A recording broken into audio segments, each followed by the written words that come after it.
클라우드 서비스 조코드입니다. 자, 오늘은 디지털 트랜스포메이션을 진행을 할 때 누가 오너십을 가져야 되는지에 대한 이야기를 해보도록 하겠습니다.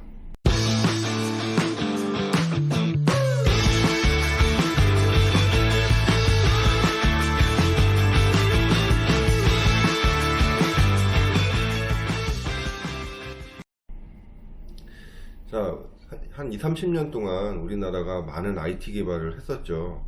그때마다 늘 부딪혔던 것이 IT 시스템을 현업이 개발을 해야 되는지 아니면은 IT 부서가 개발을 해야 되는지, 또 같이 개발을 할 때 누가 더 많은 오너십을 가져야 되는지에 대한 이야기는 항상 반복적으로 나온 이야기입니다.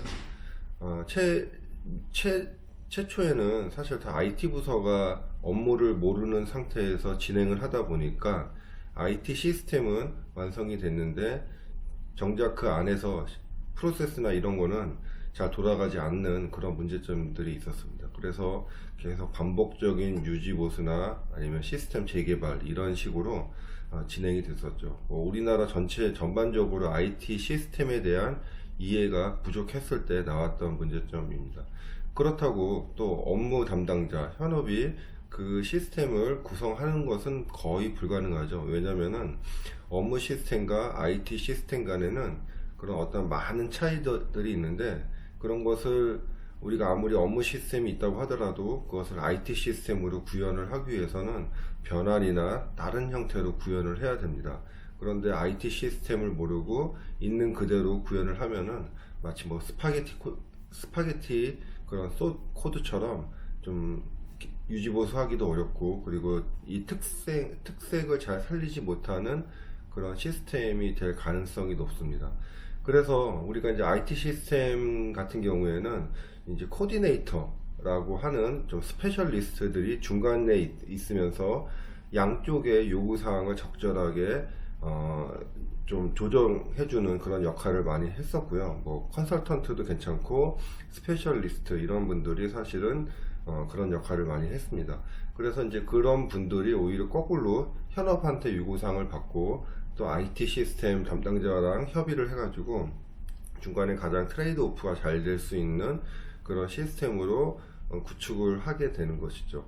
그래서 우리가 이제 IT의 시스템 인테그레이션, 그러니까 SI 회사들 중에서는 어떤 한 분야만 전문적으로 하는 회사들이 생기게 되었습니다. 우리 회사는 금융만 전문적으로 한다, 우리 회사는 물류만 전문적으로 한다. 이제 그렇게 되면은 그 회사 안에 이런 스페셜리스트, 이제 코디네이터 분들이 함께 이제 투입이 돼서 현업 업무도 이해를 하고, 또 오히려 어떤 경우에 있어서는 많은 경험이 있다 보니까 이 현업의 프로세스까지 안내를 해주는 경우도 있었습니다.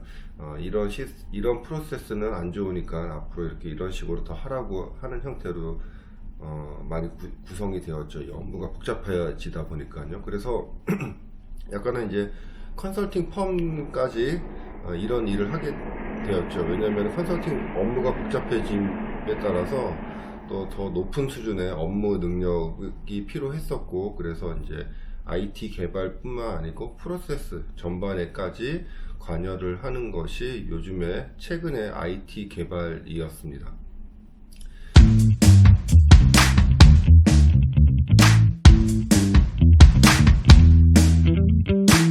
자, 그런데 이제 우리가 디지털 트랜스포메이션이라고 하는 거는 정말로 우리가 과거에 했던 IT 개발과는 정말 또 다른 면이 있는 거고요. 우리가 이제 사실 디지털이라는 것도 정의가 아직 안 되어 있는 상태이고, 각각에 따라서 디지털이라는 용어의 이해도 다릅니다. 수준도 다르고 이해도 다르고 범위도 다르고.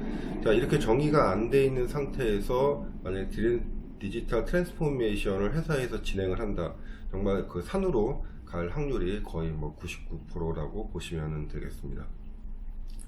자, 그러면 이제 우리 똑같은 문제죠. 디지털 트랜스포메이션을 할 때 외부의 사람을 데려다가 하는 경우가 있죠. 우리가 그래서 이제 CDO, Chief Digital Officer라고 하는 어떤 디지털을 총괄할 수 있는 그런 임원을 한 명 뽑는 경우도 있고, 보통 이제 내부에서는 많이 그렇게 진급을 시키지는 않죠. 왜냐면 디지털 업무는 잘 이해를 하는데 디지털에 관련돼서는 잘 이해를 못하기 때문에 오히려 외부에서 많이 이제 유명한 분들을 모셔다가 회사의 CDO로 이제 임명을 하고 운영을 하게 됩니다.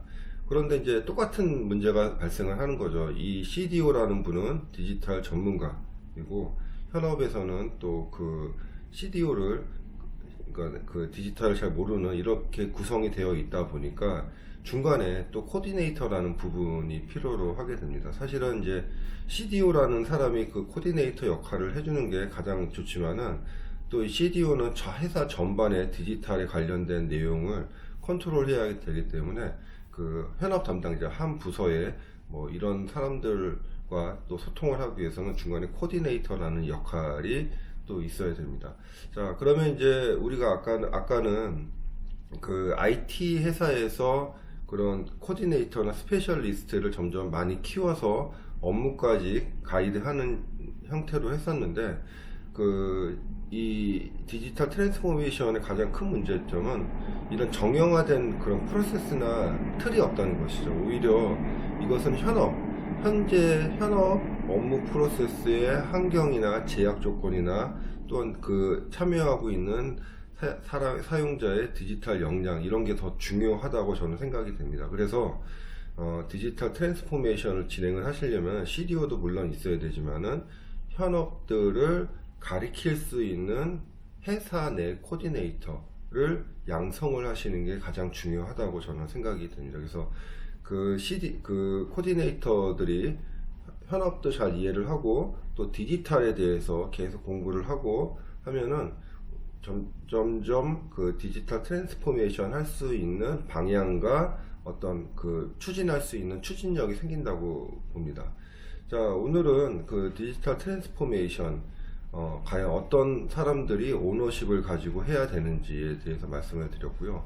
이거 뭐 말씀드린 것은 제가 뭐 정답은 아니고 각각 환경이나 아니면 회사의 비즈니스에 따라서 다 달라질 것이라고 생각이 듭니다. 어떤 경우에 있어서는 그렇게 외부에서 영입하는 분이 다 알아서 해주는 경우도 있을 것이고요. 아니면은 정말 그 중간에 코디네이터도 잘 안 돼서 아예 그냥 그 처음부터 직원들이 공부를 해가지고 이렇게 진행을 해야 되는 경우도 있을 것입니다. 하지만 분명한 거 하나는 우리가 그 디지털에 대해서 많은 학습을 해야지 어떤 형태든지 간에 우리가 할 수가 있지. 디지털 뭐 다른 회사에서 성공적으로 이렇게 했다고 뭐 나이키나 스타벅스에서 성공 사례를 가져다가 우리 회사에 그냥 적용을 한다고 해서 그게 성공하지는 않을 것 같다는 생각이 듭니다.